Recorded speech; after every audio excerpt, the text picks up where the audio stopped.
Assalamualaikum warahmatullahi wabarakatuh. Allahumma salli ala Sayyidina Muhammad wa ala ali Sayyidina wa maulana Muhammad. Alhamdulillah sahabat, hari ini saya dapat menyapa sahabat kembali melalui channel saya iaitu Hakim Channel. Jangan lupa subscribe dan juga tekan tombol notifikasinya agar sahabat tidak ketinggalan dengan video menarik yang saya upload melalui channel ini. Okey sahabat, saya hari ini saya begitu teruja ataupun begitu terkejut ya. Yang mana video ini sengaja saya nak upload, video ini memang telah ditonton sebanyak 220,000 kali ya oleh netizen ya. Yang mana bertajuk Indonesian plan to become economy superpower. So maknanya Indonesia menuju ataupun Indonesia planning berencana untuk menjadi negara superpower ekonomi di Asia Tenggara. Okey, channel ini saya ambil daripada channel Behind Asia. Jangan lupa sahabat, apabila sahabat berjumpa dengan channel ini, sahabat bolehlah untuk menengok-nengok sebab channel ini rasanya banyak sangat info-info menarik tentang Indonesia di dalamnya. Okey sahabat, tanpa harus membuang masa lagi, yuk kita saksikan video ini sama-sama. Okey, tapi sebelum itu sahabat, jangan lupa subscribe dulu ya channel ini. Kerana apa? Seperti mana yang saya warwakan sebelumnya, jika channel ini ada rezeki sahabat, insyaAllah saya sebahagian saya akan sedekahkan kepada kaum duafa dan juga anak yatim sahabat. Semoga kontribusi sahabat di dalam mensubscribe channel ini dan juga sama-sama membangun channel ini menjadi amal jariah buat sahabat semuanya, insyaAllah. Okey, saya tanpa melengahkan masa lagi, yuk kita lihat bersama-sama apa isi di dalam video ini. Yuk, 1, 2, 3. In 1945, after obtaining independence from over 400 years of Dutch domination, right now Indonesia is the largest economies in South. Okay, but di sini Indonesia is number 1 ekonomi ya. Indonesia, Thailand, Philippines, Singapore, Malaysia. Malaysia is nombor berapa ni?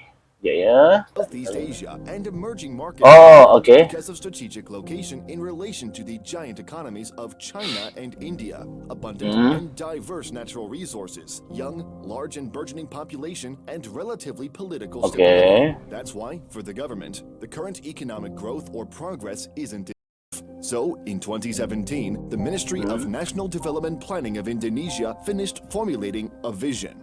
The government of Indonesia's vision is to climb to the top of the world's largest economy list by investing in people, achieving high income status, and reducing poverty to nearly zero. Based on betul ke? Dia kata kemiskinan akan mendekati kosong ya, harapannya begitulah sahabat ya.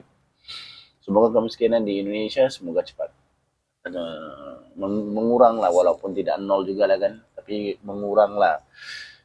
Kalau dilihat daripada kemajuan yang telah berlangsung di Indonesia sekarang ni, memang maju, memang sangat maju daripada negara-negara di Asia Tenggara ya. Jom kita teruskan. These 4 pillars.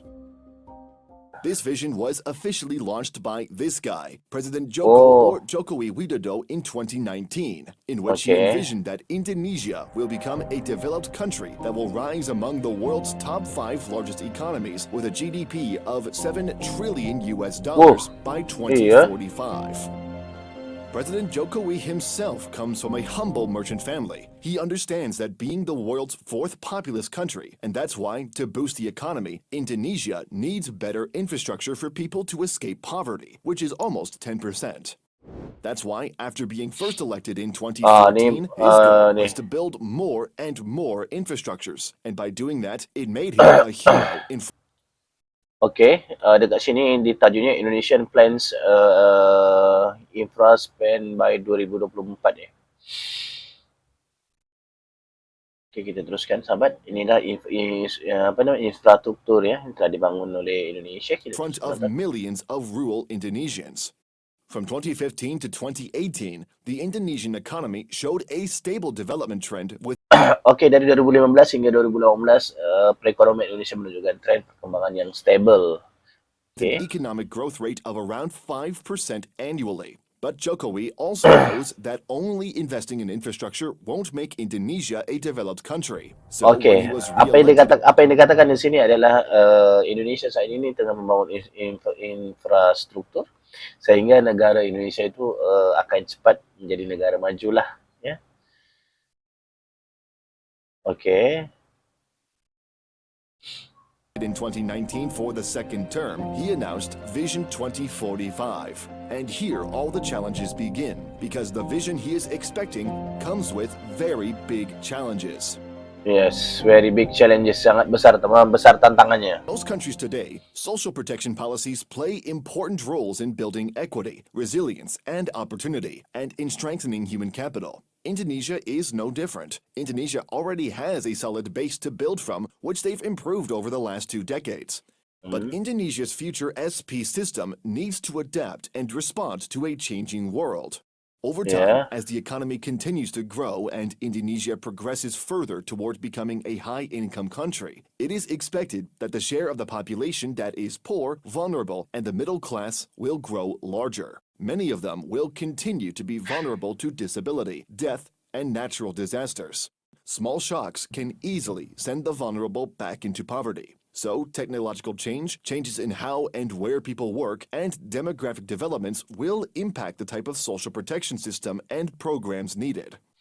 In sum, investing in social protection will give Indonesia a head start to ensure it protects and promotes all as it moves toward achievement of its ambitious 2045 targets. Oke. Dalam 2045 Indonesia akan menjadi negara yang superpower lah, dijangkakan Talking ya. about GDP, to achieve net zero poverty, Indonesia must increase GDP by 5% on average every year to achieve Vision 2045.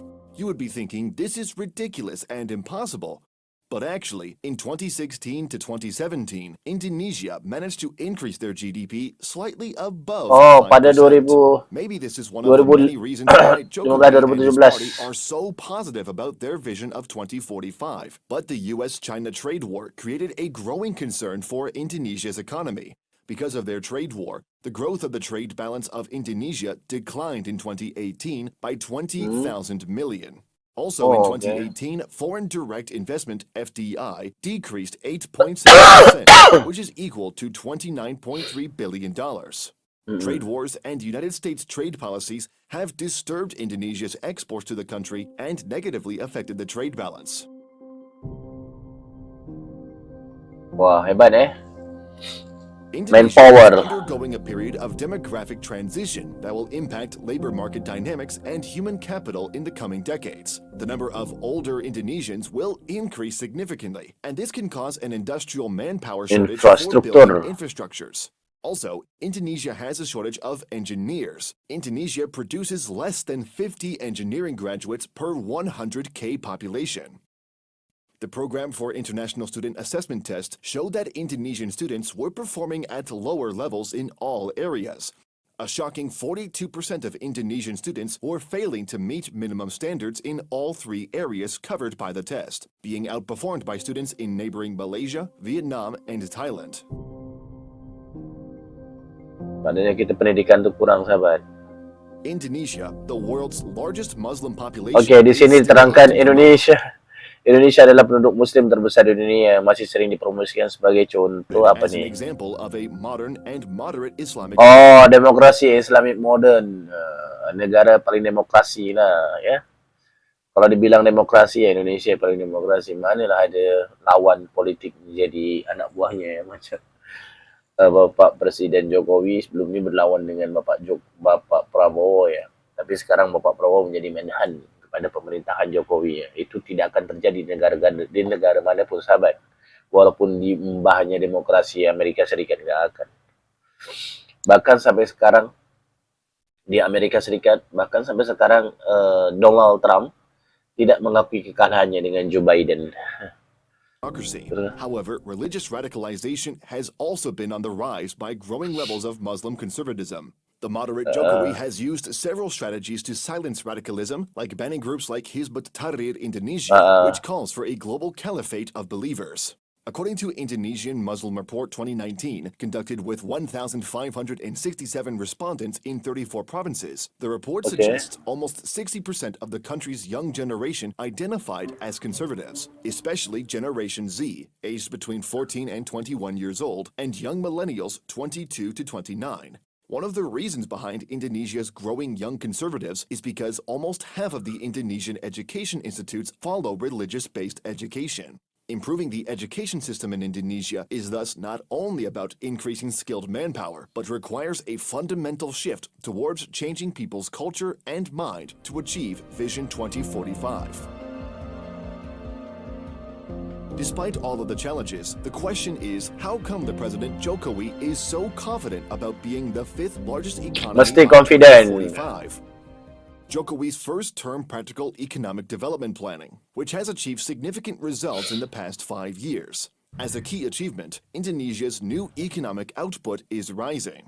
The country has generated 5 unicorn companies, each with value surpassing $1 billion.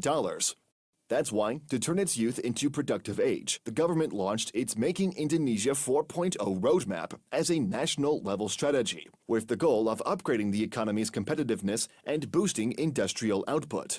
Not to mention that the vision itself was planned and formed in a way to get over all the mentioned challenges and to give Indonesia a sustainable future like any other rich country.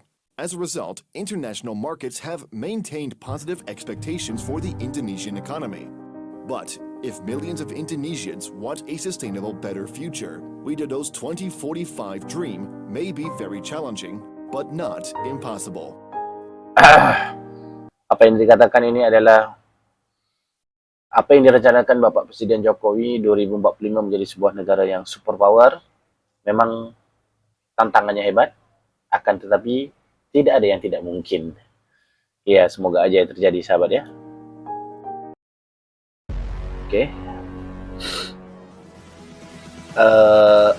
Saya bagi sedikit ulasan, sahabat. Yang mana video ini adalah menerangkan bahawa Indonesia akan menjadi negara superpower di Asia pada tahun 2045. Maknanya berapa tahun lagi daripada sekarang? Sekarang 2022, 20 dalam 20 tahun lagi dalam 20 tahun lagi Indonesia akan menjadi sebuah negara yang super power super power di Asia Tenggara ataupun di dunia. Kemungkinan ada juga yang merujuk bahawa Indonesia akan menjadi negara kelima terkuat di dunia. Ya, harapannya itu untuk anak cucu kita, sahabat ya. Semoga Indonesia terus maju, kerana Indonesia ini sebenarnya adalah negara yang kaya raya dengan sumber daya alam, dengan tanah yang gemah ripah loh junawe, yang tongkat batu menjadi tanaman. Ya, apa sih yang di Indonesia ditanam nggak hidup? Semua hidup. Akan tetapi itulah sikap pemimpin yang, mohon maaf lah, sikap pemimpin yang kurang mementingkan rakyatnya, sehingga negara yang sebegini kayanya tidak diolah dengan betul, sehingga akhirnya menjadi kekayaan kepada pemimpin tersebut, atau bisa dibilang korupsi. Sehingga sampai sekarang Indonesia masih berada di bawah negara-negara lain. Tapi bukan sekarang ya. Sekarang Indonesia sudah mulai maju dan mencana. Okey sahabat, itu saja yang dapat saya sampaikan pada hari ini. Lebih kurangnya saya mohon maaf. Wabillahi taufiq wal hidayah. Saya akhiri dengan Assalamualaikum warahmatullahi wabarakatuh.